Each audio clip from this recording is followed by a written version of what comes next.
is why this is one of the reasons that I admire Ujali and really call her, the Lady of Steel, as I mentioned in my post as well. How did you manage your office work along with your preparation? So I'll hand over the mic to Ujali in just a minute. But before that, I would also like to add that what she has been able to do is something that very, very few people can, including myself, really. Living in a foreign country all by herself, right? And that too not in a foreign country such as the US or Australia, where you don't have to worry about anything, pretty much. But in a country such as Kenya, for example, and at not too rosy a time as well, there were some tumultuous events as well, both from a government front as well as from her personal health front, right? And still she managed to stay focused, dedicated to her job as well, and dedicated to the GMAT preparation. So, I mean, the amount of resolve and the actual nerves that she has, well, I mean, they are something that are pretty unparalleled. So I'll still let Ujali answer the question, how did you manage to ensure that your office work never lacked, because you were in a pretty demanding role. Consultancy anywhere is pretty demanding, right? At the World Bank. And how did you manage to prepare for, let's say 2 to 3 hours on the GMAT per day? Or how did you manage to stay on top of both jobs? Thanks, Karan. So I think, I mean, it's really like, I don't know, I really like to kind of put blocks on my calendar. That's something I feel like it really works for me. Because when I can kind of see that, okay, like this is the point. In general, just the kind of person I am, sometimes I procrastinate if I don't see it written in front of me. So I have to really make that effort to see it on my calendar and block my free time also. Like literally say, okay, I am going to watch TV for these 2 hours, or I am going to cook for this 1 hour. So all of that, like just kind of organizing your day a little bit like that is helpful. That also tells you that, okay, if you need 5 hours for work, if you need 8 hours for work, if you need 10 hours for work, you need that today.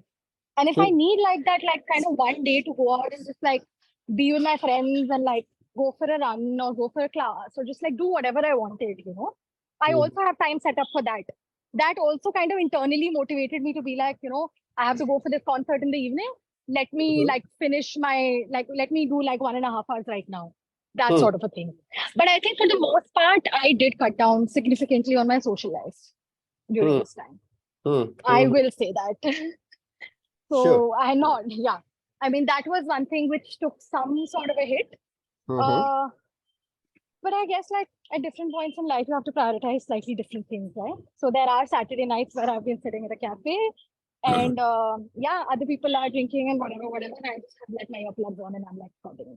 Yes, that has happened for a really long time, especially during the past month. But yeah, I mean, it's fine. So I think you have to choose. But I will, like, it's not like I completely stop going out. That's not what I'm going to suggest to anyone, actually. I am a very people's person. I draw energy from people around me. So it's also very important for me to like meet a couple of people, even if it's for half an hour every day. So I would do that. I would do that very often. Like I've done I've done a couple of passages and whatever. And then I decide that, okay, fine, I'm just going to go for a round, like see a few friends and then just come back and get to it again. Correct. So yeah, I mean, it's fine what works for you, And other than that, I think, yes, I did take like 10 days off before my exam from work, but I did inform them like quite in advance.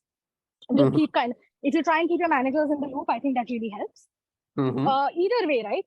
Because then you also can gauge how supportive they are or not. And if they are not, you can kind of plan your attempt otherwise, like in a different manner, versus if you feel like they're more supportive and like willing to give you more time, etc., then maybe you can have a slightly different approach.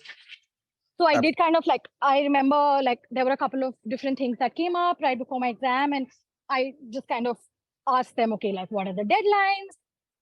And they realized, I was like, if it's not super urgent, after the 27th, I can like do it in 24 hours. If you want me to work even the weekends, I'll do it. But if we can keep it like, if we can push it for 10 days, let's do that, because I don't want to engage with any new material at this time. So one are like regular things, right, which you can still take care of and continue doing. Others are things which might be very new on your plate and then you require a lot of understanding. So I think I like very near to the exam, I did push some of those things, and I was lucky, like touch wood, I guess, that I did have people who were kind of supportive about that. Yeah, but I also kind of planned this attempt that way, wherein I knew I was preparing a new project with the bank that just went to board on 15 June, right? So if something had to go to board in 15 June, we would ideally get it ready by mid-May. So I took my exam like 10 days after it went to board. So obviously, like, you know, at the bank, things have to go through so many different layers that most of the big part of my work would have been done by like end of May. So I also kind of thought about my work and scheduled my exam during a time where I felt like, yes, I could, like, people would be willing to give me a little bit of extra time if I wanted. Absolutely. So I think that's been one of the recurrent themes across all people who have scored more than 730, 740 on the GMAT. Planning, right? Planning in advance, and not just planning a day or two before the exam, right? Because by then it's already too late, right? I know as Indians, we like to procrastinate everything, right? I mean, that's been an attitude that's been sort of, inculcated in us since the days of our college. Ki ek do din pehle pad lo, exam mein you'll of course ace it, because everything will come from the material that we read during those 1 or 2 nights. But as you sort of progress in your corporate careers, the planning has to be at a much more advanced stage, right? 1 mahine pehle, 2 mahine pehle, you really need to have the vision, right? Because ultimately, GMAT is just a stepping stone to your becoming a manager at a global firm, right? And as a good manager, you really need to have the vision, right? You really need to plan your schedule. You really need to plan projects. Nothing can be delayed and nothing can be last minute, right? And yeah, Ujali did not completely cut down on her social life. So that's another thing that I admire, because I remember one of the Sundays when we were supposed to have a call, she said, Ki, okay, today I'm out and I'll be back by this time.